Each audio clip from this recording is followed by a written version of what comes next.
This is a presentation from the Waupaca Historical Society.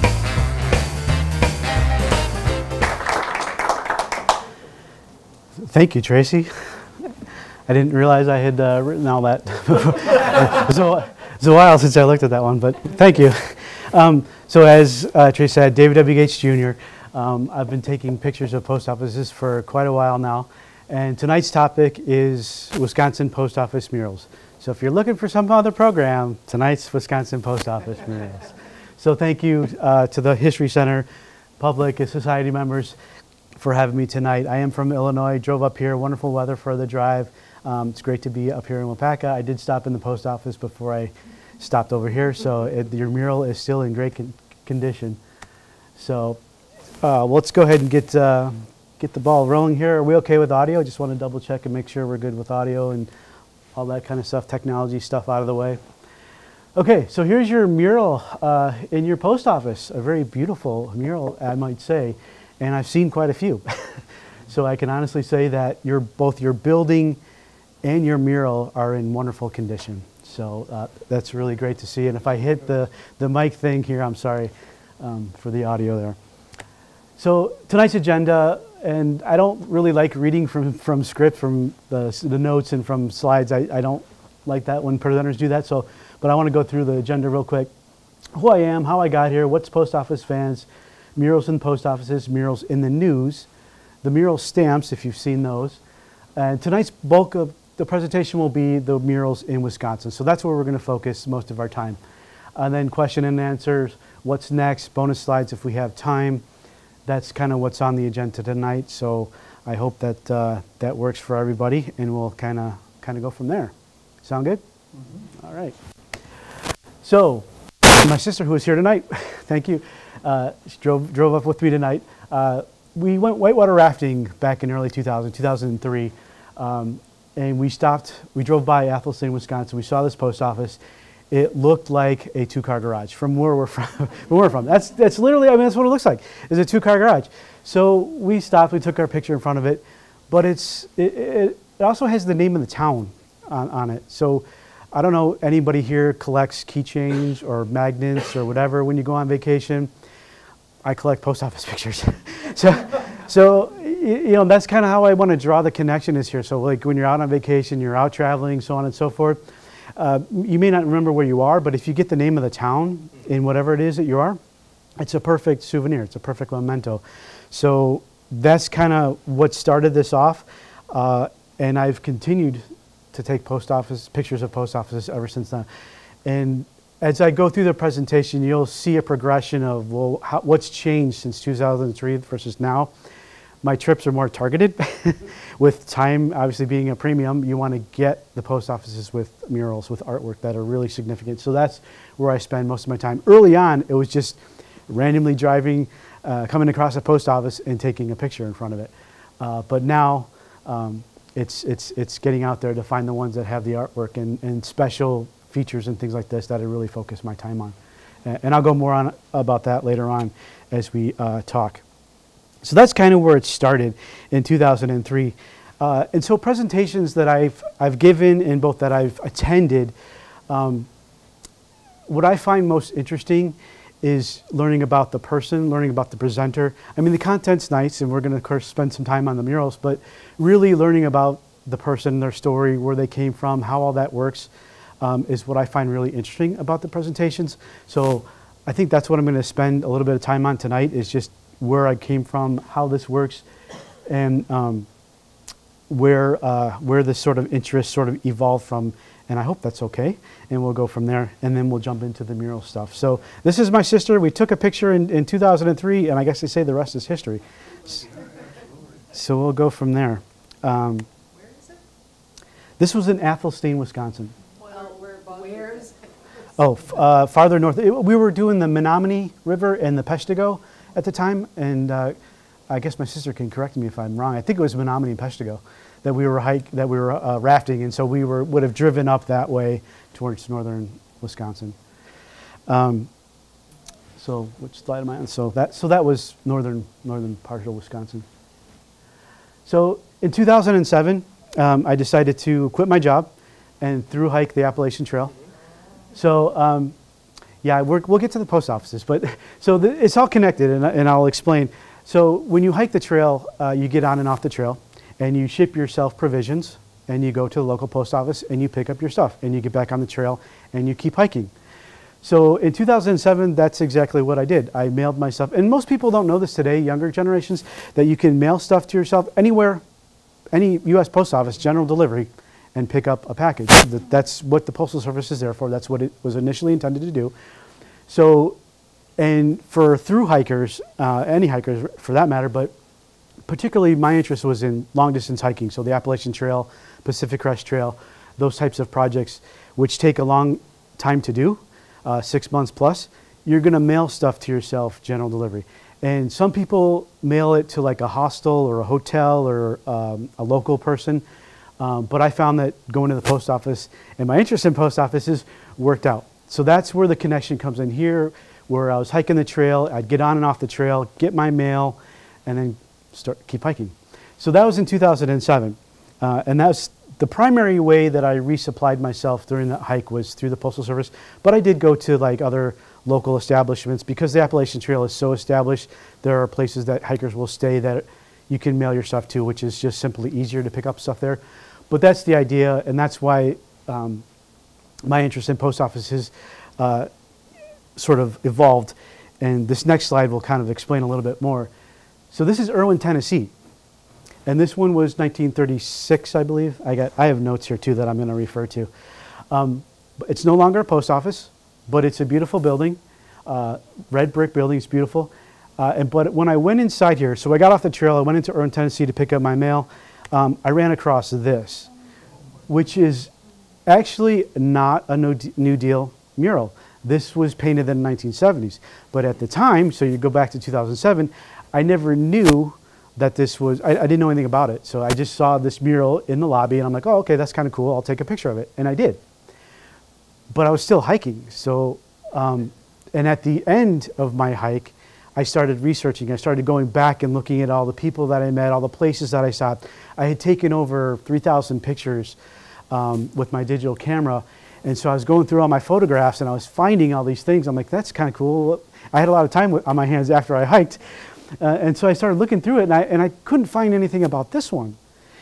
But what I did find was information about murals nationwide. And then you learn about the WPA, you learn about the Section of Fine Arts, you learn about other murals. You learn that there's between 1,200 and 1,300, some people quote it 1,400 works of art in post offices nationwide. But at the time I didn't know that. So you're flashing back to 2007, 2003 I started taking pictures just to get the name of the town. 2007 I found this one. It wasn't New Deal, but it was painted in 1970. Couldn't find any information about it, so on and so forth. And so this kind of is what sparked my interest in learning about artwork, and I discovered there was a whole different world out there besides just this one in Erwin, Tennessee. And it's not even a post office anymore. It's a florist, I think. The last time I checked, it was a florist. So that was in 2007. Let's fast forward to 2019, or today. Today I'm an author. I've written 7 books. The 2 primary books that you're probably interested in are the Wisconsin and the Tennessee, the 2 landscape books here. Those include the history and all the research, and they're a lot more involved, a lot more costlier, and a lot more difficult to do. And then I also have the guidebooks, but here you see the guidebook and the full mural book combined. Of course, I have my own author website, which I believe is how Tracy found me. And then, of course, social media. I have the YouTube channel, Twitter, and that sort of thing. So that's me today. So why David W. Gates Jr.? If anybody is old enough to remember the 1970s band Bread, if anybody's familiar with that, the lead singer of the band was Dave Gates. So if you were hoping that I was going to sing tonight, sorry, I'm not a very good singer. But it did come up because when I'm looking for social media profiles and handles and I'm looking for a website, I kept coming across David Gates, David Gates. Every time you'd go online, you'd see David Gates. The lead singer of Bread would keep coming up. So I'm like, okay, well, if people go looking for my books, they're going to find the lead singer of Bread. They're not going to find me. So my full name is David William Gates Jr. So I had to include the W in the junior so that when speakers introduce me and people like write notes and they see me, they can look for David W. Gates Jr., not David Gates, because you're going to find the lead singer of Red. So that's why we have David W. Gates Jr. And that's, you know, hopefully that's the way people will find me is, or the post office guy, the crazy guy that takes pictures of post offices. But that's today. In 2019, I published the full mural book, and that showcases the full, the research behind it. I did submit it to the Midwest Book Awards. That did win silver. It was a finalist. So I did receive some positive feedback on that one. And of course, the guidebook next to it. And Tennessee, the same thing. If you fast forward to this year, I submitted the Tennessee book last year, and they awarded it this year, so 2022. This one won a silver award as well, so it's two silvers. Each one of them won a silver. And the feedback that I get from the reviewers is it's a positive contribution to this piece of American history. So that's kind of what drives me, and that's what I like to see. Because as we get through the program, you'll see that this isn't documented very well. It's not out there. Of course, you can go online and you can find bits and pieces and stuff, but having a hardcover book, something that you can tangible that you can hold on to, is really what I was looking for when I initially started my drive and trying to find out more information about it. Is I wanted a physical book that I could hold and read and look at. So that's a little bit there. And of course, Post Office Fans is the website that I have. So every picture that I took is out there on a website. It's sort of like my photo journal. It's what you would call Instagram today, but at the time it was just a blog. And so the Post Office Fans became the publishing imprint for the books. So that's what Post Office Fans is. And now I have people that actually go out and take pictures of post offices, and they send me what they have. They're interested in it. They don't have the website, but they want to share their pictures. They're not necessarily Instagram peoples or whatever. So they send me their pictures, and then people can comment. And so we have a log going of all the post offices that come out there. So I think that's helpful to see, and a great record when I'm gone, that people can actually go back and look and see what the post offices are. So that's what Post Office Fans is, both the website, the publishing imprint, and other people contribute to it.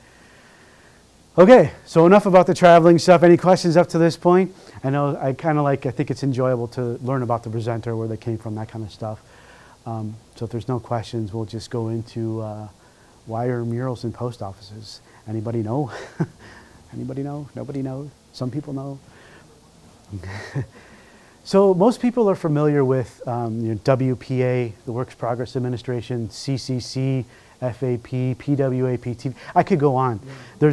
There's a gazillion different acronyms for all these different programs that were created during President Roosevelt's administration. But the two that were primarily focused for the establishment of artwork in post offices is the Public Works Art Project and the Section of Fine Arts. Later they rebranded it or renamed it the Section of Fine Arts. But it was funded by the Treasury Department. So you had this entity, this Section of Fine Arts, that went out and recruited artists commissioned artists to put artwork in the buildings. And it's, quote, you'll see here, the embellishment of public buildings. But that's primarily what you're interested in. And the reason why there's artwork in there is because of the Section of Fine Arts, the PWAP. So those are the two primary programs that were created and why we see murals in post offices. So as Tracy said, when I was in the National Archives in Washington, D.C., the research that I found were two that are kind of obvious as you go through all the paperwork, all the documentation, all the correspondence, and it was to employ local artists. And when it was rebranded, it was to improve the morale of the nation in the Great Depression. So those are the two primary reasons. And the documentation also tells us that approximately 1% of the appropriated construction costs was allocated to the artwork, whether that's a mural, a carving, limestone, whatever the artwork was. So that's what we see over and over again as you pull files from the archives. That's repeatedly what you see. The way they found the artists is there was local competitions for the larger commissions, like St. Louis. If anybody's been to St. Louis, how many have been to St. Louis? St. Louis. Have you been in the post office in St. Louis? There's 9. There's 9, and they're massive. almost as big as this wall here. So they had a big commission or big competition for that one because it was there was 9 of them and they were really, really large. It was the largest commission in the whole program was St. Louis, downtown St. Louis. But they're huge. And it's the whole lobby is murals. It's cool. Where was I going with that? Oh, I go off on a tangent. Sorry for that, but like I think it's more engaging to give you a little bit more of the history, what I found and all that kind of stuff. So, but they had competitions, but they also assigned artists based off of pure merit alone. So if an artist entered a competition and they didn't win it, the section of fine arts could approve and or give that person a smaller commission in a smaller building, something similar to Waupaca. So they were appointed and they also won a competition. So those are the 2 primary reasons that they selected or granted the commissions, if you want to say. Does it make sense? So that's that. So let's get away from the wording and go to some more pictures is what you want to see. I'm a visual person, so reading from slides and stuff like that doesn't do me a lot of good. So as I said, there's approximately 1,300 to 1,400, and I have that number up there because, honestly, do you know? Does anybody know? The federal government really doesn't really know. They have records. They have an inventory right here of all the artwork that was commissioned for artwork. But as you see, and as I do my homework and as I visit, you'll see that they're not all there. They've gone missing, lost, destroyed, painted over. We'll talk about that. So that's why when you read any articles or if you see anything in the news, you'll see that a lot of the reporters or the writers will state that there's 1,100 murals or there's 1,300 because they don't know. There's not an exact number. So what's driving me to create the books is to figure that number out and to find them and to document them so that people can see them. They were meant for us. They were meant for the public. So it's public art. So that's really what kind of drives me. So what I have up here is, obviously, you're going to see murals, and we're going to talk about those tonight. This is Indiana because it's the last guidebook that I just completed in June. I published the Indiana guidebook. So that's what fresh on my mind and when I was doing the slideshow presentation. So this is Indiana. This is Aurora, Indiana on the mural. And then Tell City has a wooden circular wood carving. So not only murals, but you're going to see wood carvings and you're going to see terracotta. In the bottom right is Bedford, Indiana. This is terracotta relief that you're going to see. And if somebody reminds me at the end of the presentation, I'd like to talk more about the Bedford one, but I want to make sure we jump into the Wisconsin ones because that's what we're here tonight for. So, but I just wanted to, if you remind me about that one and that lace experience, I can elaborate on that a little bit more if you'd like. So I have notes too, so I want to make sure I don't forget anything. So yeah, Indiana was the very last state for the guidebook that is. So the goal for me is to do a guidebook for each state so people can at least like take a guidebook and they can go drive around Wisconsin and they have the 35 listed in there and they can go see them. That's what the purpose of it is.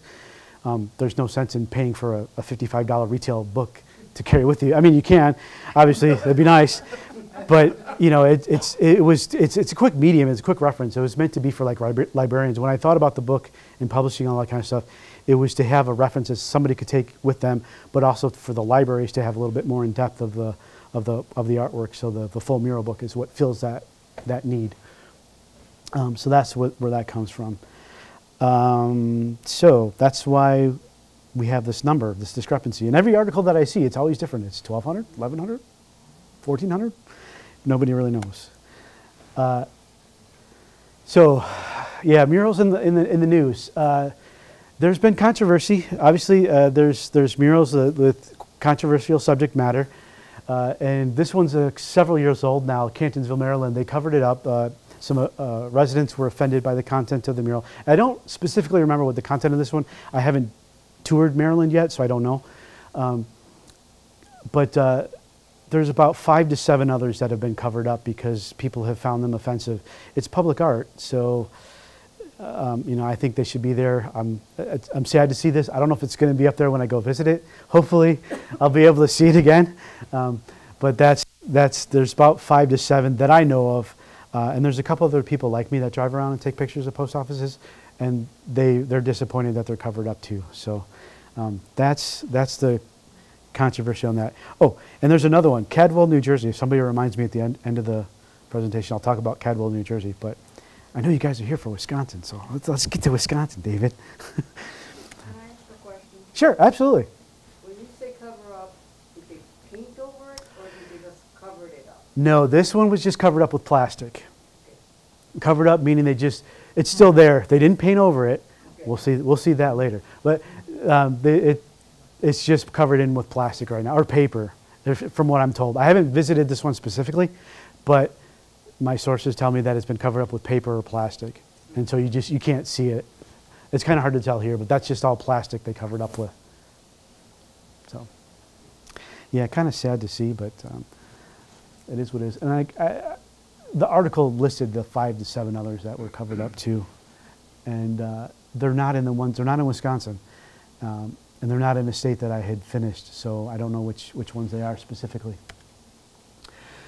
Of course, the Postal Service knows there's murals out there in artwork because they created some stamps. So if you got your stamps, in 2019 they issued the Mural Stamps.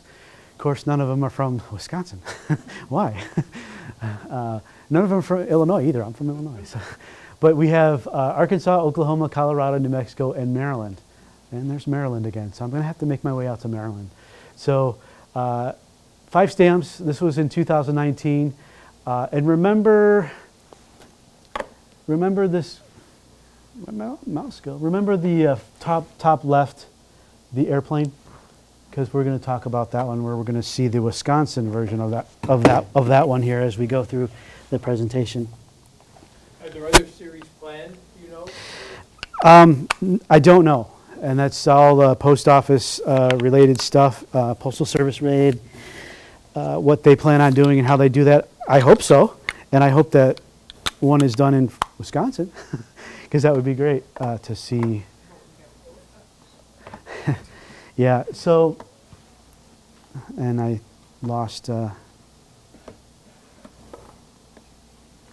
were we? Okay, so so those are the stamps. All right, any other questions? Let's jump right into the Wisconsin Post Office murals. So, How many do we have in Wisconsin? 35. And you'll see them all tonight. So, Wisconsin Post Office murals. This is the cover of the book, and this is the mural when it was completed. So, an artist would be commissioned to do it. They would get paid in 3 installments, 3 or 4 installments, depending on how large the commission was. And upon completion, they had to send in a photograph of the completed artwork before they could get paid, the last installment. So the National Archives in DC has all this documentation. They have all the photographs. I should say all. The majority of the photographs they have. I'm biting my tongue because some of it's missing, and I haven't found it. It's missing or I haven't found it. One of the two. But this was a completion photograph for the one in Chilton, Wisconsin. So and you can see they have the numbers up at the top, and they show who did it, the artist and the title and all that stuff at the bottom. And I have most or all of the Wisconsin copies of the black and whites. So if you've seen the book or if you've looked at the website, I'm a visual person, as I mentioned. I like seeing representation of approximately where they're at. So this is Wisconsin. This is approximately where each one of the buildings are that have artwork. Most are down in the lower right-hand corner of the state, but each one 35 plotted out on a map, and that's kind of what it looks like. Any other questions? So I think what I want to do here is, if there's no questions up to this point, I'm going to go through the slides. So there's 35 buildings, and there's a couple that I want to stop at and elaborate a little bit more on.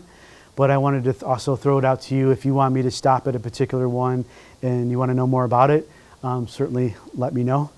We can do that. But I think I'm going to just kind of run through them pretty quickly because I want to elaborate on a couple of them I think are important to talk about. Yeah? When the programs went out to solicit the artwork, did they give a suggestion as to the overarching theme? It seems like a lot of them are focusing on work and occupations, Yep, great question. So they're recording tonight too, so they want me to repeat the question. So the question is, did the section of fine arts have a say in the content of the murals? And yes and no. My research, what it tells us is that the artist was suggested that they visit the location. So an artist would have been requested or preferred to visit Waupaca, get an idea of the town, the local industry, all that kind of stuff, and then come up with an idea or a sketch, and they would submit that to the section of fine arts, and they would either approve it, not approve it, or tell them to make changes. So it was up to the artist to come up with the idea, if that answers your question, but it was ultimately up to the section of fine arts to say yes or no to the project. And they oftentimes made suggestions on different pieces here and there. One item that comes to mind is apparently an artist had sketched in a particular brand automobile at the time, and they made him change it so that it wasn't so branded per se, if that makes any sense. So you're going to see that type of thing out there. Yes, sir. It says it was installed on one day. Does that mean they were painted on some canvas or something and then brought in and put up on the wall, or they're not painted right on the wall? Correct. So the question is, were they painted directly onto the wall, or were they painted and then installed later?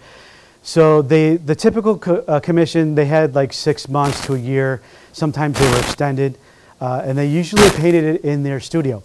So if it was an oil on canvas or some other media like a sculpture, the artist did that usually in his shop or in his studio, and then it would either bring it and install it himself or have somebody come out and install it with him. If it was that sort of medium. There are a few, and we'll talk about those at the end. Those are the bonus slides about the frescoes. Those are the ones that were done directly, and we'll touch on those. So there's several different mediums, not only wood carvings, sculptures, murals, but the murals themselves take two forms. So you have oil on canvas, oil on wood, and then you have fresco, which is directly onto the plaster. Directly onto the wall, directly onto the plaster. Yep. So yeah, one more question. How many of the artists were female? The question is, how many artists were female? And that's a great question. And I don't know. That's the answer. But it's a question that I've been wanting to research and look at. But so when you do research, right now I'm hiring a person to go out there and do it. So to have him like differentiate all that stuff is kind of difficult. And so I wanted to take each state separately and do it. But now that I'm running across questions like this, it's like, well, let's figure out, let's explore some of those questions that you keep getting asked. Or, what's the highest commission? Well, we know that was St. Louis. What's the lowest out of the state? Well, we know that was Kokona, and you'll see that was $350. But I don't know the exact number. There was a high percentage. There were a lot of female artists actually at the time. And as I go from state to state and look at it, I find that very interesting. And on the Post Office Fans site, you'll see I have artists listed. So if you search for artists on the Post Office Fans website, you'll see a list of all the artists. It's just a list of all the artists in Wisconsin and their town. So I do that for the exact reason, so that people can just get a quick list and they can see exactly the artist. They don't want to see anything else. They just want to see the artist, the title, and the town. That's all they want to see. And so I have that on the site, and I have it done for the 7 states that I've completed. And at the end of the project, when I've got it in all 50 states, then I can answer your question and say, hey, there was this many women artists, there was this many men artists, and I'll know exactly. But it's a work in progress. So I'm going to go ahead and go through here. Berlin, Wisconsin, Raymond Rydell. This is the same artist that painted your beautiful Waupaca mural. So Raymond Rydell, and his commission was $630. And this is oil on canvas. It was installed June 18th. As I said, I think this was probably one that he painted in his studio and then brought out and installed in Berlin. Black River Falls, Lumbering, Black River Mill by Frank Buffmeyer. This one, November 23rd, 1939. And I can't give you a commission amount. And so as you go through this project, as you do the research, as you go through the National Archives, as you read through all the correspondence, there are gaps, there are inconsistencies. And so that's, as an author, as somebody craving for this information and writing a book about it, you kind of want to have that information. But it's not there. And to randomly stumble upon these little bits of piece of information, I didn't want it to hold up getting a book done. So I don't know what the commission was for. It wasn't in the folder, in the file that was for Black River Falls. So we don't know what his commission was. But we know the building was $50,000. So he would have gotten approximately $500 for it. So that's kind of where we extrapolate that information and where that comes from. So Black River Falls. Chilton, of course, this is the cover of the book. This is Charles Whitey's. He received $790 for this one. And this was also the winner in the 48 state mural competition in 1939. And so one of the questions I get is, why did you choose Chilton? What's your favorite mural? So on and so forth. Chilton may not be my favorite mural, but it was the winner in the 48 state mural competition. And so I thought that made a good cover to the book. It's not even the best photograph that I took when I was out there, but because it was the winner in the 48 state mural competition, and you'll see a recurring trend here as I go for the Tennessee book is the same way. It was the 48 state mural competition winner on the cover of that book. So that's why we chose this one. And of course you have the cutout for the postmaster's door, and you'll see that. That's another question I get is, why do you have this cutout? When you go to publish a book, I didn't want the mantle above the door and the framework to get in the way of the images and the artwork, so I removed that digitally. Some people like it, some people don't. I just wanted the artwork is really what my focus was. So that's why you're going to see cutouts on some of the murals. And another reason why this is one of my favorites is because it wasn't the mural that sparked my interest, but this was early on when I was photographing Wisconsin, and I had learned that I wanted to go do all 35, that I stopped in there and asked at the counter, I said, do you know anything more about this mural, and so on and so forth. And the ladies, yeah, hold on. And so I'm like, okay. So she went, and I didn't know what she was doing. She went and she got the postmaster, and because he was in at the time. And so he came out, and he was talking to me about the mural, and we had a great conversation. He told me that it was a winner in the 48 state mural competition. He knew about the artist. So he obviously took an interest in his building and his art, which you don't see everywhere. But that's why when people ask me what's your favorite one, it's not the mural that's my favorite one. It was that experience of having someone take time out of their day and talk to me about it and see it and answer some questions that I had, which has really made the difference in why I wanted this one on the cover of the book also. He also introduced me to a book by Charles Whitey. He went back into his office, came out with a book. I had no clue that Charles Whitey's had his own art book published about him, his artwork. I have a copy in the back if you'd like to. Don't take it. It's one of my favorite books, but it's got more of his artwork. So if you like the Chilton mural, there's a book specifically on his artwork that I brought with me here that you can see. So that's whole experience was what really set apart Chilton, Wisconsin for me. But that's kind of a little bit history. As you see stuff, as you travel around, these are some of the experiences that you come across. So, and now I have Waupaca to thank. I get to go here and present tonight. So now Waupaca is going to be my favorite. So Columbus, he received a $1,000 commission for this one, and this is Arnold Blanche, 100th anniversary, cut out for the mantle. These are two large figures on the side, and if you go in and see this one personally, they just look really large, and it's kind of a neat little mural. Oh, I wanted to go back. So I have a newsletter also that people subscribe. You can subscribe to it if you want. If you go to Post Office Fans, there's a form on the right-hand side if you want to get a weekly newsletter that of the work that I do. But I also send in updates on artists and murals that happen nationwide. And his wife, Arnold Blanche, married Lucille Blanche, and she painted the mural in Appalachia, Virginia. And so I wanted to bring that up because it was recently in the news, and I'm like, oh, well, her husband painted the one in Columbus, and I'm going to give a presentation in Wisconsin about her husband's mural, so I thought I'd bring that up. So there's other articles and stuff that I see nationwide that pop up that kind of like ring a bell, and I like to point that out. And when it happens to be a husband and wife team, it's a perfect opportunity to talk about their artwork and their mural and their stuff. So you had a husband and wife that were both commissioned by the Section of Fine Arts to paint murals. So Arnold Blanche did this one, and Lucille Blanche did the one in Appalachia, Virginia. So De Pere, Give Us This Day is on the left-hand side, Red Pieta in the center, and then Nicholas Perot on the right. This is Lester Bentley. He received a $750 commission for this one.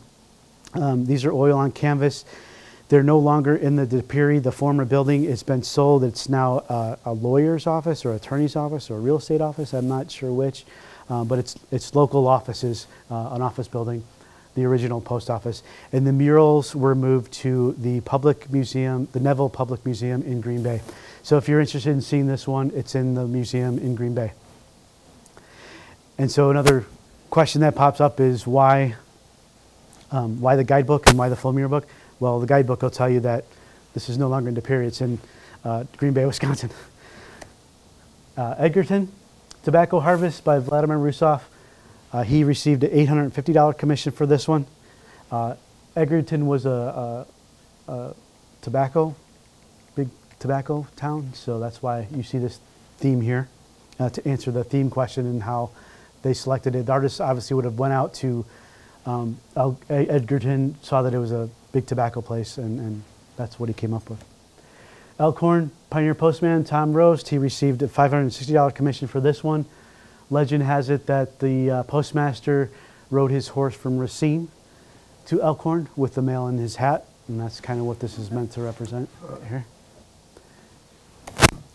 Fond du Lac, this is one of the larger commissions. This was Boris Gilbertson, Birds and Animals of the Northwest. There's 11 of these. The post office is no longer a post office, it's the Advocat building.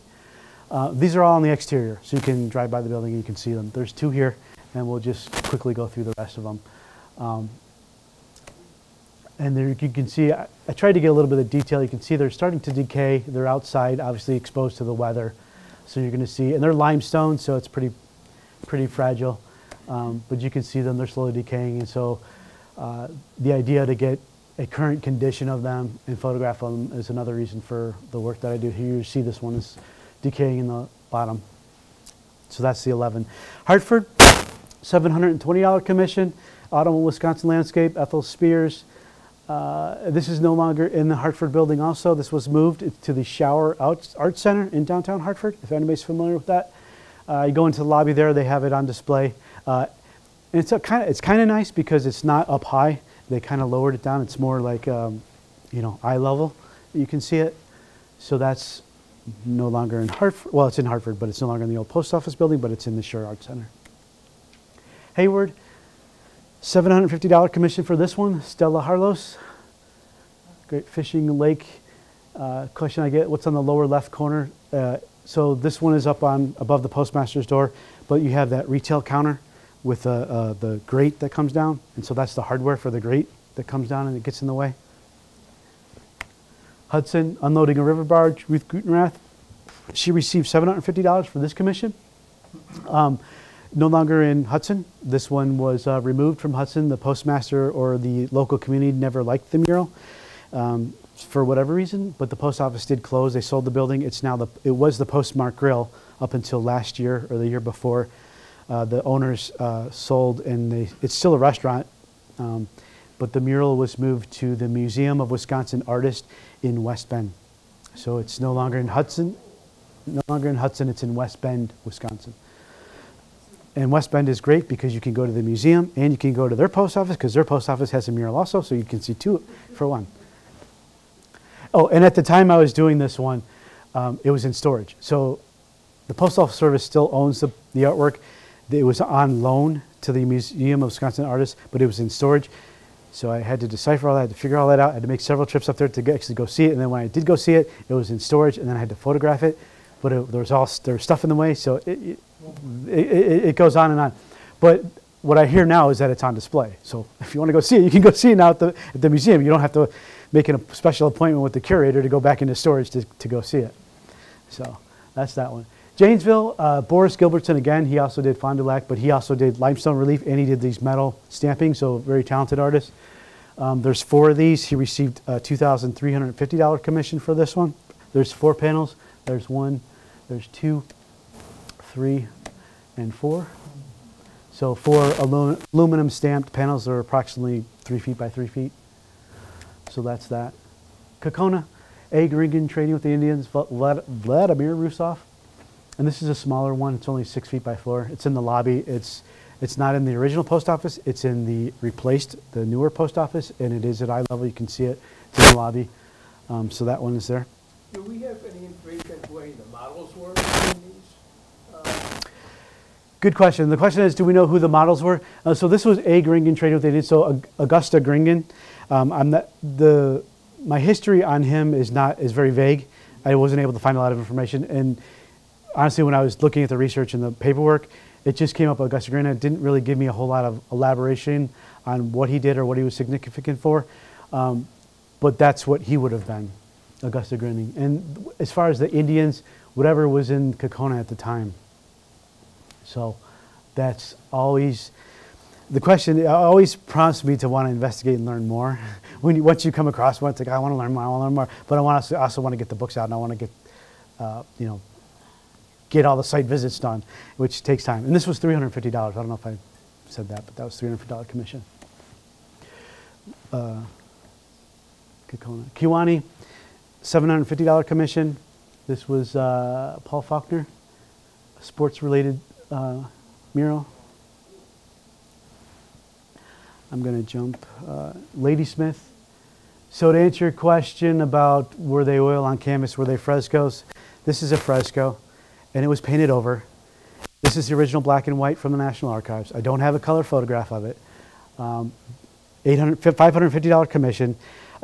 Apparently the postmaster in the 1950s, 1960s never cared for the mural, had the lobby was remodeled, and they painted over it. So it's gone, it's destroyed, no longer visible. I'd love to see it either restored or something happen with it, but those are down the road projects that but so to answer your question, this was fresco, this was painted directly onto the wall, so unfortunately you paint over it and you're not going to have much left. So that's Ladysmith. Lake Geneva, Winter Landscapes, $900 commission for this one. This is a funny story too. The artist apparently went to the postmaster before the section of fine arts could contact the postmaster, and so the artist told them about, hey, I won this commission and blah, blah, I'm going to paint a mural and blah, blah. And so the postmaster was really offside, didn't know anything about it, had never been told anything by his higher ups. So that's the story that happened with this one. It's still there. It's in the lobby. Come on. Lancaster, not $800 commission for this one. Another farm scene. Tom Roast. Mayville, Wisconsin rural scene. $800 commission. Another farm scene. We're seeing a theme in Wisconsin. West Dallas. So there's two in West Dallas. It's the total commission was $1,800. There's one on either side of the lobby. So if you go in the building, and you look at either side, you're going to see these nice large murals on either side. Very nice. This one's spring, autumn, and this is autumn. Francis Foy. She also did one in Indiana because I'm familiar with Indiana because I just got back from Indiana. Neilsville, $700 commission for this one. The rumor has it on this one that when they were going to choose the county seat, they got the locals drunk so they couldn't go vote. So that's what the right-hand side of this panel is you're seeing. You see a keg and them drinking.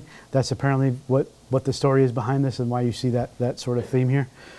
So they never made it to go make their votes, and so then Neilsville became the county seat, apparently. That's the story. But I'm just telling this story. I'm just repeating what I've heard and what I've seen and what I've come across. Oconomowoc, $710 commission for this, and why it was like $700 and not $710, not $700. So another sports-related one. This is nice. It's in the newer building, or no, it's in the original building, but it's on the wall, high up, kind of nice. Park Falls, $1,600 commission for this one.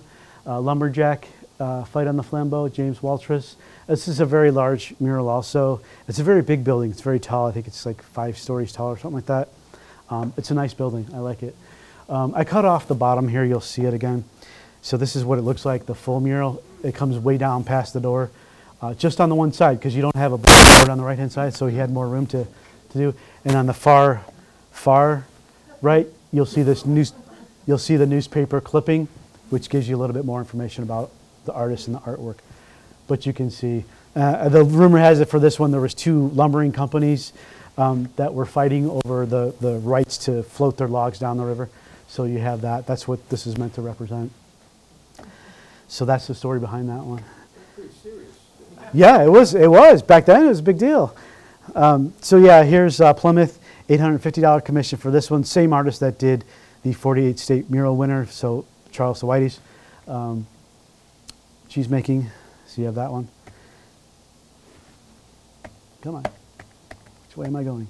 Okay. Prairie du Chien, $610 commission. So we're talking about murals all the time. This is one where it's a plaster cast. So it's, it's not a big, wide, colorful mural, but it's something different. It's something unique. And so he received $610 commission for this one. And his signature down in the lower right corner of it. Discovering Waters of the Mississippi, Jefferson Greer. It's a nice one, interesting one.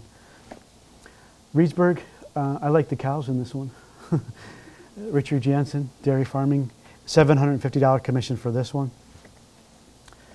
Rice Lake, rural delivery, Forest Flower, and yes, that is his name, Forest Flower. I have the research, I have his signature to show you that yes, it is Forest Flower. And you can see on the lower right-hand corner, it's hard to see, but if you look at the book, I have, in the red light lettering here, is his signature. Richland Center, $550 commission for this one, very colorful. That's what, when you walk in the lobby and you just see this like blast of color, it's pretty cool. So you see this. And notice his name is Ricard Brooks, because one of the letters or one of the documentations, he had to correct somebody who was responding to him to say that it was not Richard, because they had typed Richard and not Ricard. And so that's one of the things that you come across. Of course, a lot of the correspondence were handwritten letters, so it's hard to decipher people's handwriting. And what I didn't learn about this one until later, after I had published the book, is that typically I showed you that Forest Flower signed his in the lower left corner of the panel. I didn't know this one was signed at the time until I started examining it later. The artist actually signed in the letter that the lady in the pink is holding, is where you're going to see his signature. So you see Ricard Brooks, Madison, Wisconsin, and that's where he signed his name. So those are some of the things that you come across, and I didn't know that till after I had published the book. So if you look at the Richland Center chapter, I have a section for the artist, but I don't have his signature because I didn't know that it was there. I have it on the original paperwork and stuff, but not on the mural itself. So you're going to see that, and I have other examples in other states that I can show you that too. So that's what that is. Shawano, a recurring theme is having the lights come down so you can't see.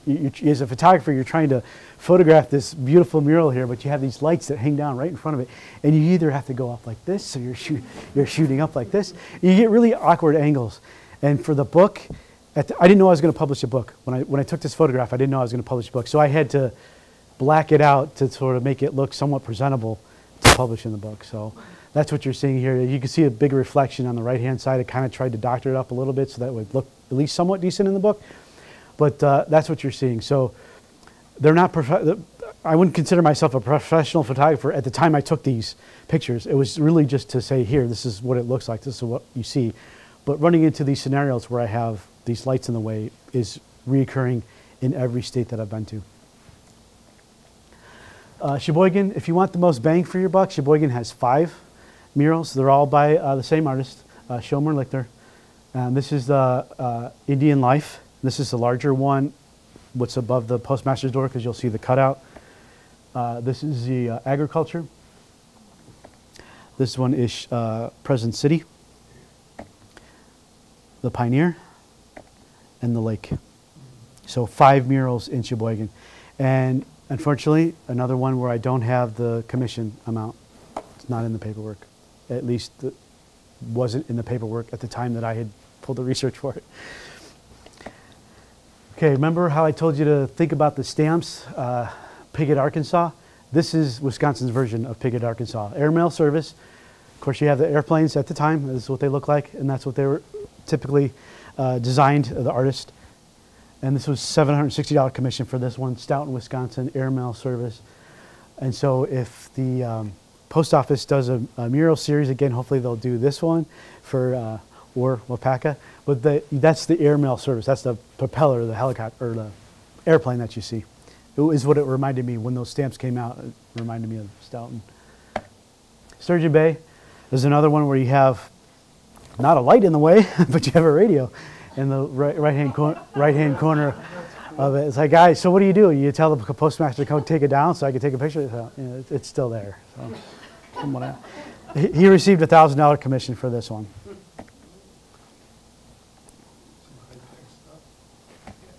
Okay, I'm hitting the button. Honestly, I'm hitting the button.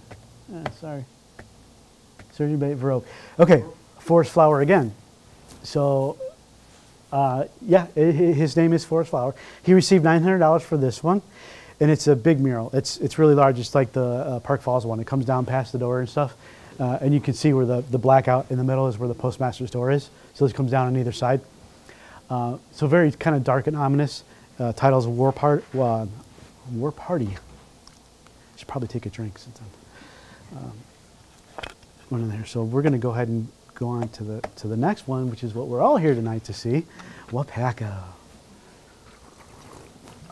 So Raymond Rydell, he received $800 for this one, and almost exactly 82 years to the day. So August 11th, 1940. So today's what, the 18th?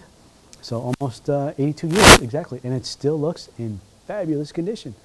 So, any idea where the scene is? Is that a real scene? Or? I didn't come across that in the paperwork that I came across. It was typically meant to just be representative as a whole of Wisconsin or Waupaca scene. Yeah, not a specific street that I'm aware of, that I know of. But for me, we saw the other murals, the other farm scenes that are kind of just like, you know, you see a barn, you see some cows and stuff, but this is, when I think of a landscape, this is what I think of. Right. And this is the perfect example of something. Like if you look at the Reedsburg or the other one that are farm related, it's kind of like, you know, you're like zoomed in and you're looking at just a little piece. Whereas this, when I look at a picture or a mural or something landscape in nature, this is what I want to see. Like I want to see like I'm a big picture person. I like to see the big picture. So this to me, and it incorporates the farm, the barn, the house, the cows, the hay, the crops, everything. So that's what I really love about this one, is that it's like, it's everything. And the blue sky is great. The cows are great. And you can't tell what kind of car it is, but you see a car on there. And so. Do you have any idea where he was from? Yeah, it's in the book, I think. I can't remember offhand. I'd have to look at the book and take a reference of where he's from. I think it's in the artist section on there. But that's a great question. The question was, where is he from? And I don't have it off the top of my head, but I think it's in the book or it's in my documentation somewhere. Sorry. I just drove to Madison on Highway 22 down past Montello in the Amish country. Yeah, yeah. And I ran across that old threshing machine that's being pulled down the road. Yeah. And they were out to, Yeah. went a little bit farther and all Yeah. the old shocks were. And that's probably what the artist saw at that time, and that's what. That's exactly what it looks like. Yeah, yeah, Today. yeah. Not Route 22. That looks different today. It all looks different Well, I today. don't know. Had the detour. So, but yeah, it's a great mural. All around example of artwork. So that's Waupaca, and we'll go ahead and the Wausau. So lumbering and rural mural, I have this underlined because when you walk into the lobby of this one, you see a plaque. And it says, this is the plaque underneath the mural, it says lumbering rural mail. Does that look like one title, or what is was the colon there? Would you read this as one title, or would you read this as two titles? One title. That's exactly the way I read it. But this is actually two pieces. So it's kind of misleading for people if you go back and you look at it, say, okay, Lumbering and Rural Mail by Garrett Sinclair, it's actually two different murals. So he received $1,600 commission for it, for both murals. They were oil on canvas, and this is the one that's existing in the building. It's an apartment complex now. It's a big building. It's the Wausau Post Office and Federal Building. So it's a really big, not really big, but it's a pretty big facility. And they've converted it to apartments. The lobby's still there, and I was able to get into the lobby because I waited around for a resident to show up, and I said, hey, let me let me in your building. Let this crazy guy in your building so I can see your mural. And he did. He let me, he let me in to see it. But there's two. And we know there's two because this is the second mural, which is missing, lost, or destroyed. So we're looking for this one. If anybody knows anything about it, this is the second title. So this is rural mail. So lumbering was the first one that you saw. This is lumbering, and then this is rural mail. And you can, and we know it's there because there's obviously a newspaper article about it. This was in the National Archives. It's there. He's touching it up. This is the artist Garrett Sinclair. So we know it's there. Contacted the local library. They don't know nothing about it. The National Archives, of course, they just have the paperwork and documentation. The owner of the building, the apartment complex, doesn't know anything about it. And so, who knows? Maybe it'll show up someday. Maybe it won't. Maybe it's lost forever. But that's the second one. So this is why we have this discrepancy of 1,200, 1,100, 1,300, 1,400 murals.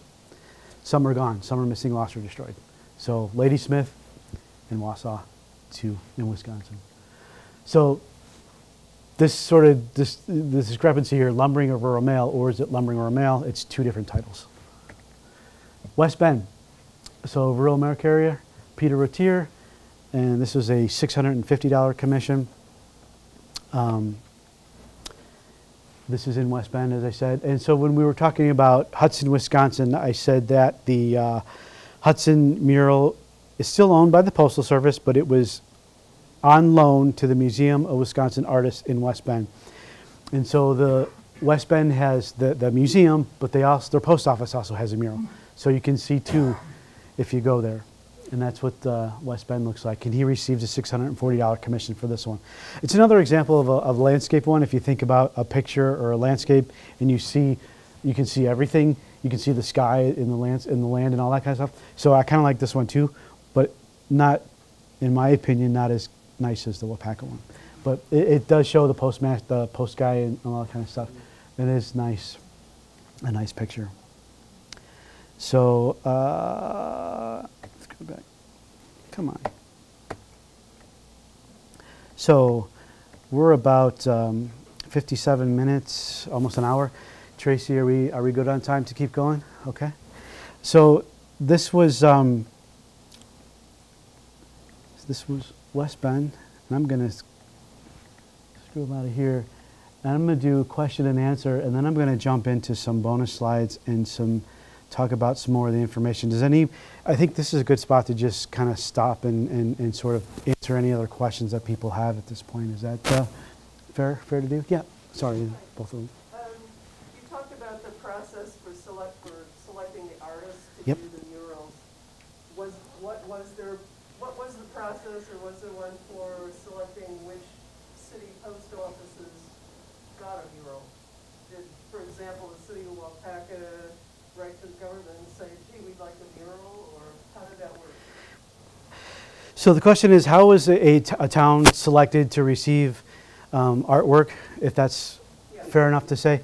So the research that I've seen, when you pull the documentation from the National Archives, so they have these folders, and every town has one. As far as, and that's what I pulled initially. As far as like the 48 state mural competition and how the artists were, or how the buildings were selected to receive artwork, that's still a mystery to me. And I'm hoping to uncover some of that as I go through and as I pull more states. But when I did Wisconsin and I did Tennessee, that never really came up that I've, and I always keep these things in the back of my mind because I always get questions here and there. And even as I do more research, it prompts more questions. It's like chasing a rabbit. You know, it's difficult. But to answer your question, is some of the letters and some of the correspondence that I've seen are, especially for the larger commissions, like St. Louis, for example, they had a competition. They did the building. The Treasury Department funded the building, and so there was communication between the Section of Fine Arts and the Treasury Department. So if the Treasury Department said, "Hey, we're going to have money available left over from the budget for artwork," that's how they awarded, or they were going to assign an artwork to a building, is if they had money left over from the construction of the building. But that's still kind of vague because it doesn't tell me, well, why did Waupaca get one? Or why did West Alice, Milwaukee get one? Why didn't another Milwaukee building get one? So it prompts for me to ask more questions. But from what I've seen and what the documentation that I've read is that's the way it was done, is if there was money left over and they were running a competition in the area, and some of the other warranted artists who were warranted to receive artwork, then they assigned it. That's why I said there was two different ways that they received a commission, is if they had a competition and an artist won, but if other artists who submitted drawings or sketches, if they didn't win, then they were given a commission for a smaller building per se. And how that was given, like, okay, well, you get Waupaca or you get Plymouth or you get, that's still a mystery to me as to why particular buildings were chosen and not others. Because we see these buildings, like the one I showed you with Irwin, Tennessee, we see them, I won't say everywhere, but we see them around, and we see ones that don't have artwork in them. And I often wonder why. Well, why doesn't this one have artwork? Why doesn't this one? Why doesn't my brand new post office have artwork? We don't know. And so that's partly still of a mystery, but we do know that they were issued commissions based off of some larger competition in the area, and then the artists that were merited or had quality work were assigned or given a building. So kind of partially answers your question, but that's what I've seen in the research. So I hope that kind of answers your question a little bit. Sorry. So were the artists local to the area, the state? Good question. Was the artist local to the area or the state? The idea or the drive or the preference of the section of fine arts was to have the artists from the area. If they weren't, they had to drive out. But you're talking in the 1940s. So sometimes they had to go out of state, like Francis Foy. I don't remember where she was from, but she did one in Wisconsin, the Milwaukee one, but she also did one in Indiana. I think it was Cambridge City, Indiana. So they crossed state lines. So artists did do artwork in multiple states. But they tried, the section of fine arts did try to have competitions from local people that were in the area, but other artists were allowed to submit their drawings. So if that answers your question. Murals done when the buildings were brand new? Yes and no. So they were commissioned, sorry, the question was, were they installed when they were brand new? When the buildings were constructed? The question is, the question is, were they installed when the buildings were new? And that was the idea, yes. So the Treasury Department funded the construction of the building, and upon completion of the building, the artists were given the opportunity to do the commission for the artwork. And so it took them anywhere from 6 months to a year, sometimes 2 years, to finish the artwork, the murals, depending on where they were, what size building it was, and how big it was.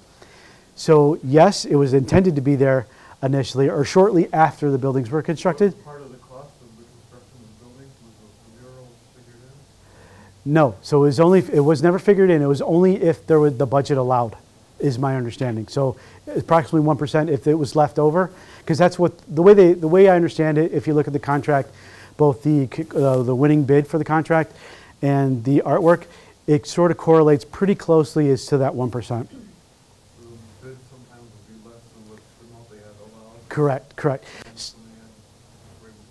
Exactly. So that's actually a good question. So the question is, the construction costs, would they have allowed to have some wiggle room in there to offer more or less for the commissions? And the answer to that is, what I've seen, if you look into the lobby, even your own lobby here in Waupaca, that's where they spent the money. So your tile comes up to the postmaster's door. It's almost like, this high for the tile on the wall and on the floor. That was expensive at the time to do that kind of tile and stuff. The woodwork, the vestibules, the bulletin boards that are on either side of the building, those were all costly and expensive things to do. The light fixtures, even though they're a pain for me because they get in the way, some of those light fixtures were expensive. And so that's where they spent a lot of the money, is in that lobby. Because if you ever go into a post office building and you go into the back and you ever had the opportunity to take a tour of one of the old buildings, you'll see it's very clear night and day that all the money was spent in the lobby. And if you go into the back, it's all cement walls, and it's just very bland, very boring, very plain, because that's where they spent the money, was in the lobby. And so depending on the materials that they used, whether it was granite, tile, Tierza tile, I can't pronounce it, Tierza tile, something like that, Teresa tile. So the various different materials. And so when a contractor submitted a bid, they submitted it, well, are you going to have granite floors, or are you going to have tile floors, or terrazzo floors? So they had different bids broken down by what material they were going to use. The fact that people was, both of us who added on to it, we didn't have them matching Yeah. the original building. Yes, they did. They did. They did a really nice job. I don't know when that one was done. I have seen this in other examples where they've added on to it and they've not done such a great job, but mostly they have done a good job, and it does look really good. So kudos to Waupaca and the area here and the postmaster. So yeah, so I hope that answers your question. More questions? Yeah. Just last night on PBS NewsHour, they had a segment about, that Canvas segment, that they're talking about public art Okay. and that it's coming back, and they're talking about it in New York and especially in the hospitals. Yeah. And also murals Mhm. and to chronicle the pandemic and what was going on. And so, just the whole idea, I said, public art. Exactly, public art. Yep. Now, there's an organization, Living New Deal, which is out in California. They've had some controversial murals out there, also that they've covered up. Of course, we see statues coming down, things like this, Confederate statues down south coming down, and all this sort of stuff. But there's a time and place. Like the artwork, it's public art. It's meant for all of us. If you don't like it, it's public. There should be some sort of descriptive to it, is my opinion and my thoughts on it. Like, I was going to go into it tonight. There's a building in Illinois that I've been attending the city council meetings and zoning meetings. It's a federal building, Des Plaines, Illinois. It's got 2 frescoes, so they're right on the plaster wall, but there's a developer that wants to purchase the building, demolish it, and build a high-rise. So I've been trying to get the Postal Service involved. I've been trying to get people involved to make more awareness of this public art. But this one has it's Conquest of the Prairie Lands is the title of it, and it has a white person slaying an Indian. So it is very controversial, and it's been in private hands. The building's been in private hands for a number of years, since 1976. So the public hasn't seen it for the most part because it's been privately owned. But now it's at risk of losing it, both the building and the artwork, because it's fresco. The Postal Service never moved it out of there because it's on the wall. It's too costly, too expensive, yada, yada, yada. They don't want to do it. So, but this is 2, not 1. This is 2 murals in there that we're probably going to lose. And so that's one of the controversies that I was going to kind of talk about later tonight and as I go. But we have more questions. So, you don't have to answer this. No, absolutely. What was your occupation before you quit working at What was my occupation before I quit? So my occupation. So I went to school for technology, for computer training. So I was a PC technician, help desk support. So I did computer work, both desktop support, server work support. So I was working at a bank, HSBC, household finance, before I left in 2007, and we had just finished a major project from going from Novell network system to a Microsoft system. And so I had spent several years doing that project and completing it. And after that project that was done, it's like, okay, well, what do I do now? And I looked at my bucket list, and hiking the Appalachian Trail was on that list. And it was the perfect cut, like major project done.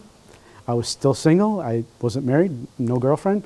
I'm going to go hike for 6 months. So hiking was a 6 months, and it was just a no-brainer. It's like, okay, I love traveling. I've been traveling since 2003. We whitewater raft, I hike, I bike, all that kind of stuff. And so it was just kind of a no-brainer just to quit the job, go hike, get that out of my system, which is still in my system. But so that's what I was. I was doing that in the technology field at the time, early 2000, late 1990s, 2000. If you could power on a computer, you could get a job. So, and it paid really well, and so that's what allowed me the funds to buy the second car, the house, the furniture, and then sell it all so I could go hike. So that's kind of how that came into play. So that's that. Yeah. Don't some of the oil paintings Question is, don't some of the oil paintings need to be cleaned? And the answer is yes. So the artwork needs to be maintained.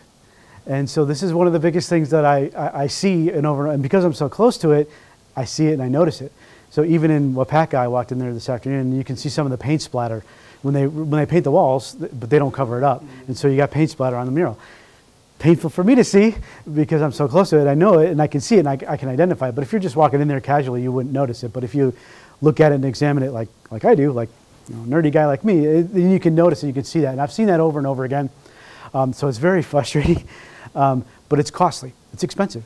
The Postal Service is there to deliver mail. I don't think they ever thought through how they were going to fund and or protect both the buildings and the murals because they're 80 some odd years now. The buildings need to be maintained. They need to be protected. There's a lot of work that needs to be done. They're solid buildings. They're not going to blow away. Trust me, these are solid. The walls are 2 feet thick. They were meant to be bomb shelters. So they're really solid buildings, and I want to see them stay. I want to see them preserved. But they do need stuff like the electrical needs to be updated. They need to be painted. The plaster needs to be fixed. Those are all costly things to do, and maintaining the artwork, even more costly. To hire a professional to come in and clean it and protect it, they want to deliver mail. They don't want to spend money on artwork. So I see this over and over again, and it's very frustrating trying to contact the Postal Service, trying to be advocate for the murals and the artwork when there simply isn't in the budget. There's not the interest. There's not the desire. Political or non-political, whatever it is, it's not there. People don't know about it, and so that's kind of why I like to give these presentations and make people aware of them because they are 80 some odd years old. And even when I go into the buildings, some of the workers don't even know anything about them. They don't know the history about it, so I try to bring them up to speed. But it's funny because Kewanee, Wisconsin, if you look at some of the other pictures that I have in the lobby, not only do they have the beautiful tile, but does anybody remember these ashtrays that were like about this big? They stuck out from the wall. They look like a half bullet, like a silver bullet. They still have one hanging in Kewanee. And so you can see this ashtray in the lobby. And so, they were smoking in there in the lobby. And so it discolors it. But they paint the walls and they update that. But the murals sometimes get neglected. There are companies out there that professionally clean them. Parma Conservation in Chicago is one. And I've been in contact with them about a number of different projects and things. But they've restored and are cleaned over 200 murals nationwide. And this is Parma Conservation in downtown Chicago. There's another one on the East Coast because if I get into the Fort Lee saga tonight, I can tell you about Fort Lee, New Jersey. They hired a company in New Jersey or in New York to remove their 4 murals. The city bought the lot. They want to demolish their post office building. So they have a company out there that they're going to work with. So the East Coast has a company that'll restore and take care of the artwork. And both Chicago, Midwest has a company that'll clean and professionally take care of the artwork. But it is expensive. You're hiring trained professionals to come in there and clean. So that's very costly, both to the Postal Service and if whoever's going to inherit a building and protect it, that's what you would face.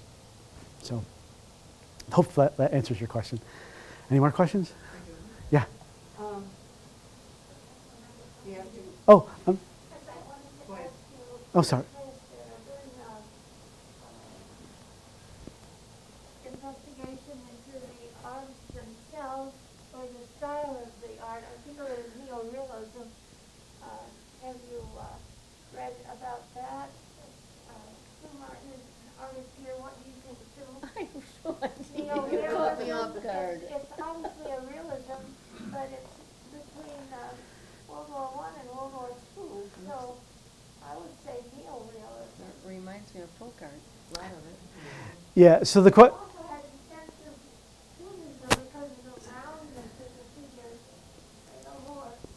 Yep, good question. So the question was, is there a sort of the media or the style, whether it's realism, cubism, or all that, or the different styles that are out there? And to be honest, I'm not an art scholar. My interest in doing the post office is to see them all and to view them all and to make them public and educate people about them. But I'm not an art scholar. So people ask me this question, and it's very hard for me to respond because I don't have a preference. My preference or my drive is to go out there and see them all. But I had some art people that asked me, well, what kind of paints did they use for? I don't know. But it's out there. It's out there because there's a technical document that the artist was required to submit to the section of fine arts that has them list the title of the mural, the medium used, whether it's oil on canvas, whatever, and they had to submit a sample of canvas. So you look at the documentation. There's a little piece, little swab of canvas that the artist had to submit to the section of fine arts, and they would either approve or not approve that. And so there are several occasions where an artist would submit a lower grade canvas, and they would return it and reject it. They couldn't use that lower grade canvas to paint on. So to answer your question, no, but the original author of the Tennessee Post Office mural book, Howard Hull, who I dedicated the Tennessee book to, he was an art scholar. So I had this conversation with him. I'm like, how do I respond to people that ask me this question about realism or truism or whatever the different things are? I'm like, I just like traveling is really what sparked it for me, because the bucket list is to go visit all the murals. But I don't have a response as to how the artists chose their different styles. Can he tell you, What's that? the art historian, what did he suggest to tell you what his thinking was? Well, he gave me his response, which is what he knew, but I can't even regurgitate what he would say it is, because it went in one ear out. It's like if you talk to me about medical stuff and give me all these medical terms, I'm like, God, I don't know what it means. Yeah, I feel the same way about like the different terms of the art and that kind of stuff, because I don't know progression. I did take an art history class back in college, but I don't know the different phases and all that kind of stuff. So I can't really even regurgitate what he referenced when I had that conversation with him. But there are files at the National Archives that give you, and they're not complete, that give you the where they trained. So they give a biography of the artist, and so you have little bits of information here and there. So you know where they trained, or you know where they went to school. A big book that I use is the Who's Who's in American Art. It's a 3-volume series that I get some of my information from, and that says where they went to school. It tells you where the artist went to school and at what years they went to school, so you can kind of get an idea of references. But like it's another rabbit hole of stuff that you just, how much time do you spend to that? And so I haven't gotten around to digging in depth of the actual artist's life and their style of artwork per se. So hopefully that answers your question, that I don't know what I don't know, and I'm not going to lie to you. I don't want to make something up that I don't know, I can't speak to. But that question has come up, and I try to include the biography of where they went to school, their dates, and all that kind of stuff in that artist section of the book from what I can find. And I'm hoping that more of that will come up, because not a lot of the artists are well known. Some of them are, like Charles, the one for Chilton. Some of the other artists are well known, and so you can find more information easier, but others aren't. So hopefully that answers your question. What was the total number of commissions in the state of Wisconsin? Dollar amount? No, the post office, how many post offices? 35. How many? 35. That are remaining, but there are ones we've lost. So there's 35 site locations, 35 I go by 35 site locations. So there's always this discrepancy of how many site locations there are versus how much artwork there is. So like West Bend West Allis, so Milwaukee has 2, right? So there's one site location, so you have Milwaukee, West Allis, but you have 2 murals. So do you count that twice, or do you count that once? These are the ones that are remaining. Yes. But what were the total number that were commissioned for the state? So 35, so then it'd be 37. So 35 that I have documented here, then there's 37 with the Wausau mural and the Ladysmith mural that are gone. Okay. Does that I think I'm not answering your question. There were a couple other cities that we had murals and they're no longer. So Ladysmith, Wisconsin, and Wausau, Wisconsin are the 2 that are missing, lost, or destroyed. Stevens Point? No, Stevens Point didn't get one. So if you look at Stevens Point, there is stuff outside. There's like 2 sculptures that are on that cement fence or whatever. So there are 2 there, but those weren't commissioned for New Deal artwork that I'm aware of. And it's not in the folder for Wisconsin. Sure. So hopefully, the question was, how many total artwork do we have? So that's why the discrepancy comes up, is how much artwork is there versus how many sites, how many locations have you physically driven to, David? So Wausau, one site location, 2 murals are supposed to be there, but there's only one that's existing. The other one is missing, lost, or destroyed. So we don't know. And this is actually a good point for me. If there's other questions, I'm going to go ahead and dig right into the next one. So here's questions, and we'll leave that up later. So this is Des Plaines, Illinois, right? So this is near where I live, about an hour from my house. The developer wants to purchase this lot. It's a former post office building and federal building, so there was tax offices and stuff like that in the basement, but it was primarily a post office. And there's 2 murals inside. These are James Michael Newell. These are frescoes. The building was sold in 1976 to a company in Seattle. And they're frescoes, as I said. They're painted directly onto the wall, so the Postal Service never moved them. But as you can see, the far one, I have better pictures if you want to see it better. I kind of left it because I didn't know I was going to get this far. So, but you can see it's a white guy slaying an Indian, and there's a, and then on the right-hand side, the smaller panel above the ladder is Father Marquette, the title Father Marquette. But, so if we lose these 2, well then now how many does Illinois have? It's one site location, but it's 2 murals. So you'll see I'm constantly battling with this idea of how many site locations do I report versus how much artwork do I report. And so this is where the difficulty comes in, and you'll see there's other locations if you're interested in the other states that I've done. So New Jersey, Indiana, Wisconsin, Tennessee, Delaware, they all have something similar in nature. And so that's what's driving me, is to figure out exactly what they are. Of course, they're on the inventory from the United States Postal Service that they issue, but you have to issue a Freedom of Information request to go get that list, and even then it's outdated because it says nothing. It says nothing about these being or the other ones that are lost, like the Wausau one being lost. It lists it there, but no, it's nowhere to be found. So we don't know, and that's where the controversy comes in. Do I include physical site locations where there was artwork, or total artwork that was commissioned? Fond du Lac, Wisconsin has 11 spandrels out on the outside of the building. If 2 of those go away, well, do we have 9? Or do we still have one? We have one site location where you can go, but the 2 of them are gone, but we have 9 others. How do you, those are the things that I grapple with all the time. So Des Plaines, it's still in controversy. You can follow if you want to. This is, like I said, it was sold in 1976. It was a local paper. Oh, sorry. Now you said these are painted directly on the wall, so there's no way to save those. There is, but it's costly. So they'd have to cut out the wall. Correct. The whole wall width. Yep.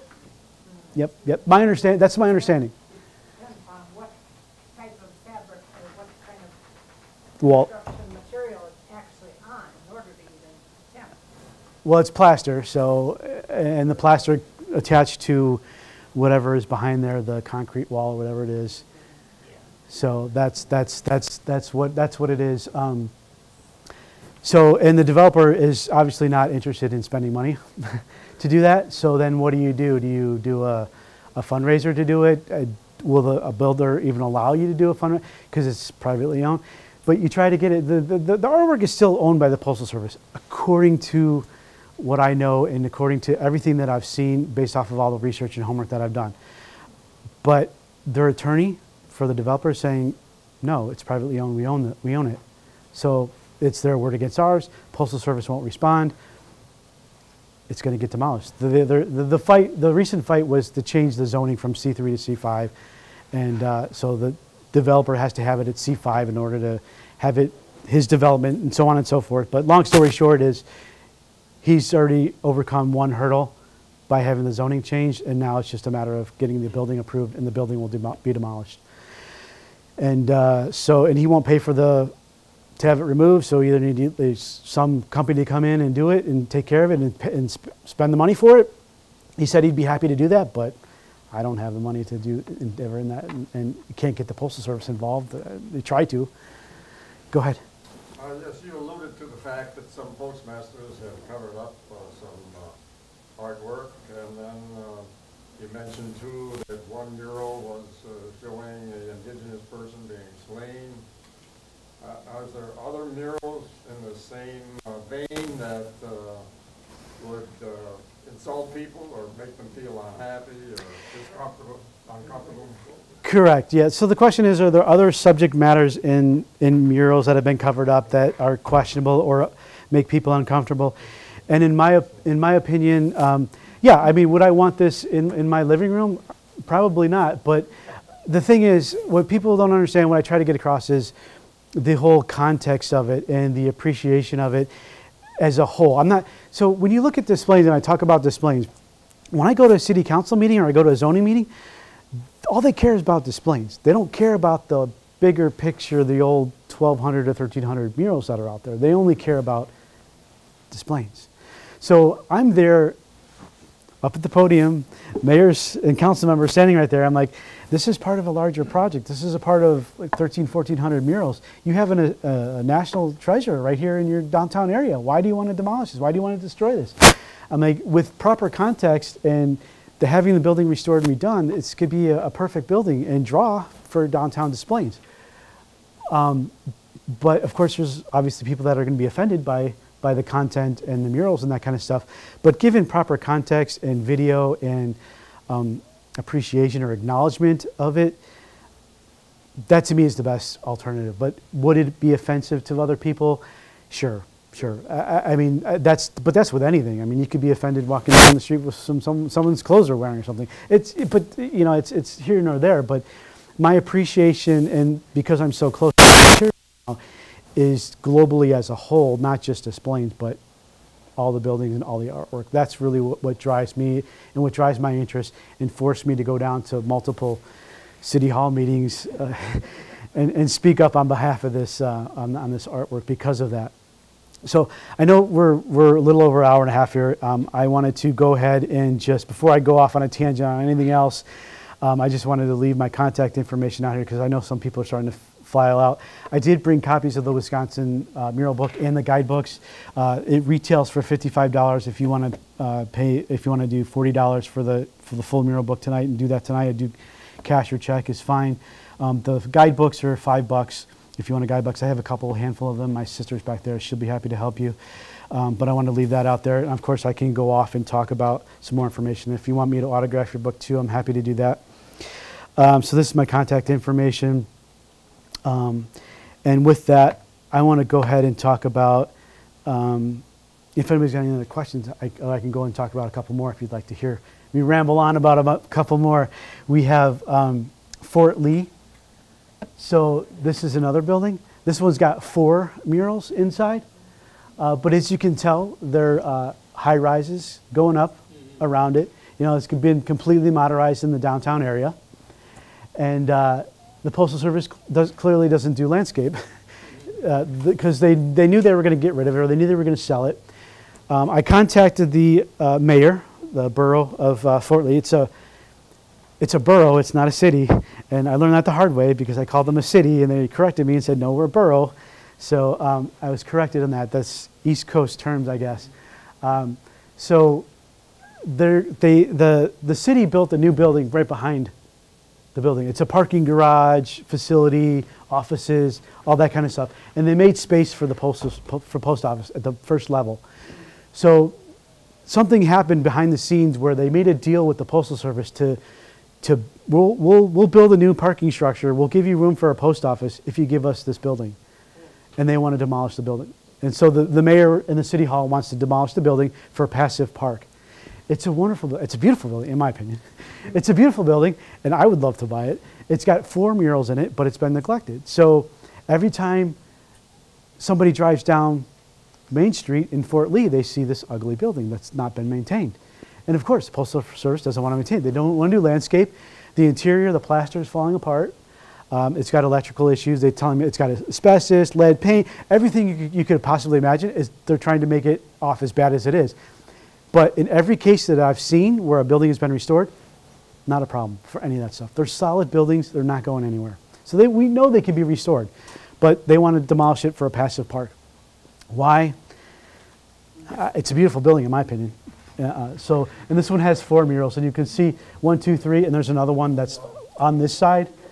That's closer towards us where I was taking the picture. But you can see the plasters coming down. They haven't maintained it. It's really busy. It's a busy post office. But you've got 4 murals. You can create an art center out of this. You can make it into art in the park. And you've got 4 natural murals here that are just be the highlight of the facility. So it's a great building, but I've been out there. I sent him my book. I sent him the Wisconsin book. I sent him the Tennessee book. And he's like, there was another local person there that was trying to save the building too. And I said, well, why don't you drive out to New Jersey? So I did. I drove out to New Jersey. I took 47 pictures because there's 47 site locations in New Jersey. I did that. I did the guidebook for New Jersey. And this was the reason, so that I could show people the importance of this building and the murals. And I met with the mayor, Mark Sokolich, and his staff there. And I brought him up to speed on the whole history of the artwork and the murals and stuff. And to this day, the building's still there. So hopefully, hopefully it'll stay, it'll remain. I don't know, but at this point, I think the good thing is it's still in federal ownership. So once it leaves federal ownership and it goes into the private hands or it goes to the borough of Fort Lee, then all bets are off. They can demolish it. They can do whatever they want with it. If they own title to that lot, then it's as good as gone. Now, the mayor did assure me that he's going to save the murals because these are oil on canvas and they can be removed, but they're going to put them in their community center, not where they were meant to be. And who knows what sort of display or area it's going to be in. You may not be able to see them. Who knows? So that's the saga behind Fort Lee, New Jersey, and what drove me to do a state in the East Coast versus sticking with the Midwest and doing, Wisconsin and Tennessee and Indiana and so on. So that's what drove me out to do New Jersey, and that's the story behind the Fort Lee building. Dixon, Tennessee, 2013, 2019. This one's being demolished too, or it's on private hands. This was when I visited in 2013. You could see the destruction of the cornerstone. This is what it looked like in 2019 when I went back. It was completely demolished. And this isn't weathering. This is somebody taking a hammer to the building. I couldn't get in there. This is also a fresco painted directly onto the wall. Thank you. Thank you. Thank you. Thank you again thank you. You can see it through the window, but I couldn't get in the building for years. I've been trying to get in there. I couldn't get in, so I had to take a picture through the window. This is the black and white completion photo from the National Archives, and this is the photograph that I had to use for the book because I couldn't get into the building to see it. And this is what it looks like today, because I had a lady that contacted me in May of this year who happened to be walking by the building and saw some people working on it, and she stopped them to ask if she could go inside the building and see it. And she did, and she took pictures. And while she was there, she looked up on her phone about the building and found my website, found me, contacted me, and said, hey, do you want pictures of the mural? I said, absolutely. I've been trying to get in there for years. And sure enough, she did. She sent me pictures. And this is what it looks like. And it's still brilliant. The colors are still magnificent. Even though the plaster in this building is falling apart, and there's a lot of it's in sad shape. They've ripped out all the post office boxes. The floors are all horrible. They all need to be refinished. But this mural is still perfect because it's fresco. It's right on the plaster. It's right on the wall. It's still in great condition for 80 some odd years, 82 years.